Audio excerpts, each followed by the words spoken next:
Welcome. Near the end of Georgie and Mandy's first marriage season 1, Jim found himself facing a surprising offer. The rival tire mogul Fred Fagenbacher, Matt Letcher, wanted to buy McAllister Auto and Tires. Jim wasn't exactly thrilled by the idea. After all, Fred once dated his wife, Audrey, Rachel Bay Jones. But the amount of money being offered was tempting enough that Jim had to take the proposal seriously. And honestly, it's still remarkable that Audrey's entire adult life keeps looping back to tires one way or another. In the end, Jim didn't have to sell anything to Fred, because the two remaining employees at McAllister Auto and Tires, Georgie and Ruben, Jesse Prez, banded together and bought the business themselves. It was an unexpected alliance, especially since the two of them never truly liked each other. Still, the opportunity to take over the shop was too good for either of them to let go. Season 2 opens by showing us exactly how this new partnership is going, and it becomes clear almost immediately that Georgie and Ruben are terrible at working together. They clash on nearly everything related to the store. The only thing they seem to agree on is that the shop will continue to sell tires. Beyond that, they're in constant conflict.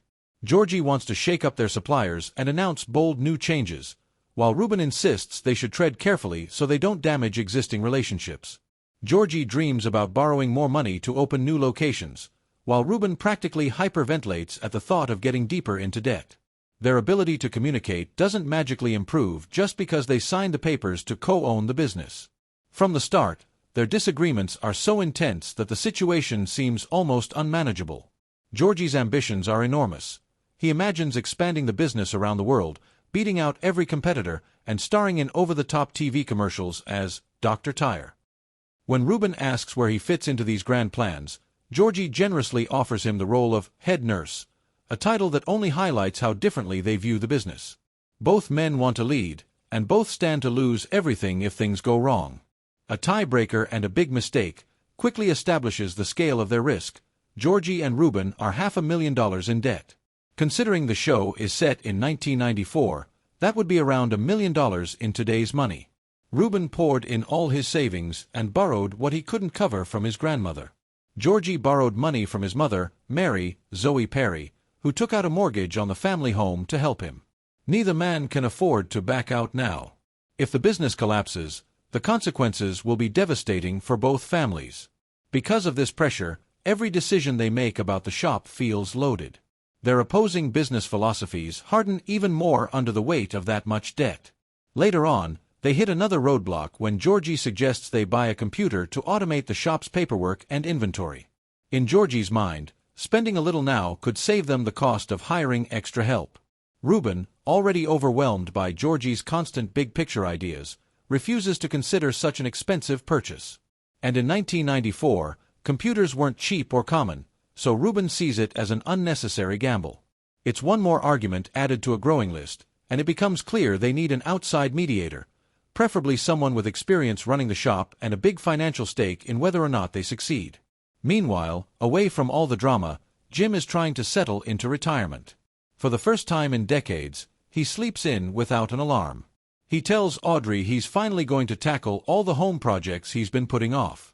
Retirement actually seems peaceful at first, until he runs through all those household tasks much faster than he expected.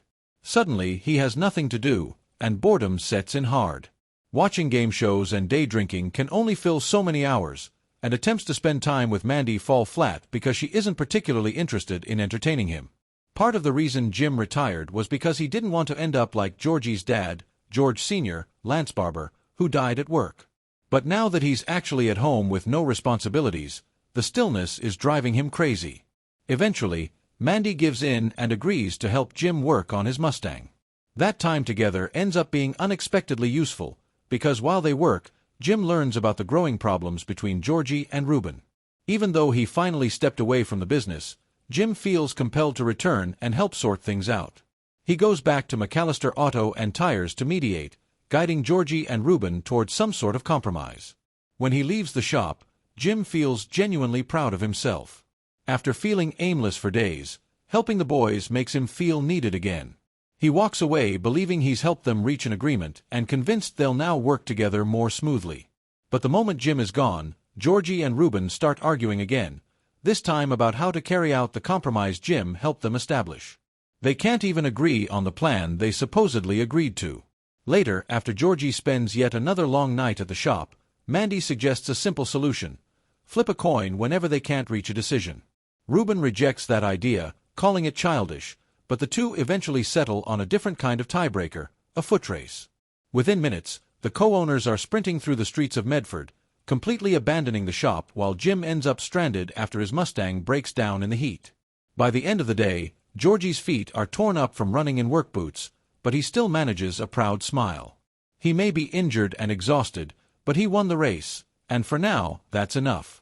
Thank you for watching. Don't forget to like, share and comment for more videos.